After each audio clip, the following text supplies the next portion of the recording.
guys, I'm back. This time to talk about the War of 1812. You'll be happy to know that this is the last set of videos for Goal 1. Let's get to it. Okay, so the War of 1812, this is in Chapter 2, Section 4 in your orange book, if you're looking. This will cover Goal 1, Objective 3, assess commercial and diplomatic relations with Britain, France, and other nations in the early 1800s. And also it will touch on the second goal, Objective 1, analyze the effects of territorial expansion. Our essential question we'll answer today is, why did the United States go to war with Britain, and what was the outcome of that war? So if you remember, Jefferson, at the very end of his presidency, imposed an embargo. And the embargo ended up really hurting the United States. It hurt the British a little bit, but mostly the biggest impact was felt by people and business people in the United States. So as a result, this was kind of embarrassing for the Democratic Republican Party. So in 1809, in the new election, James Madison, who was, if you remember, a leader of the Democratic Republican Party, becomes the president. Jefferson lifted the embargo just before he left the presidency, and we gradually began to trade with Britain and France again, so long as neither country uses the United States for political advantage. In other words, they cannot use the United States against each other as kind of a political pawn. During this time, we were having a lot of conflicts in the northwestern areas, especially around Ohio, with Native Americans.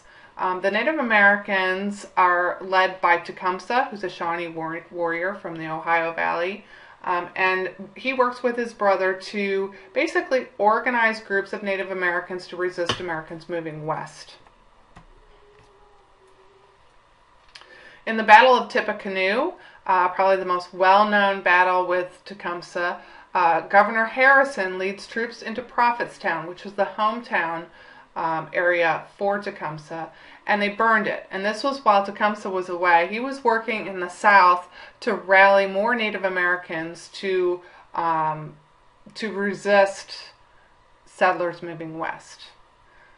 So although the Native Americans escaped this attack by Governor Harrison and his troops, the Battle of Tippecanoe definitely slowed or kind of impeded Native American movements.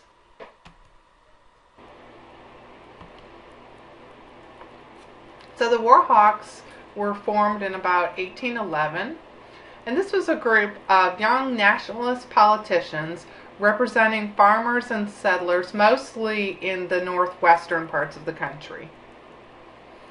The group was led by Henry Clay and John C. Calhoun. And we said that they were a group of nationalists. Think for a minute about what a nationalist is.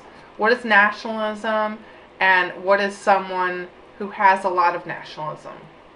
What does that mean?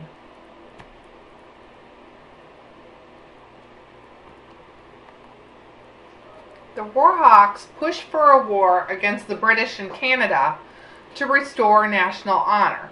Think for a minute why Americans might have been angry with the British.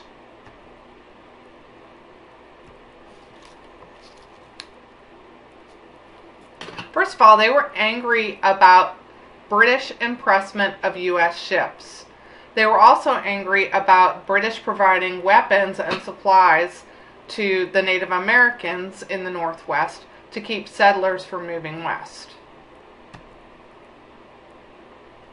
So finally, war is declared. James Madison was the first president to ask Congress to declare war. Remember, that's the proper procedure outlined in the Constitution. So in 1812, war begins with Britain, and this is at the end of Madison's term.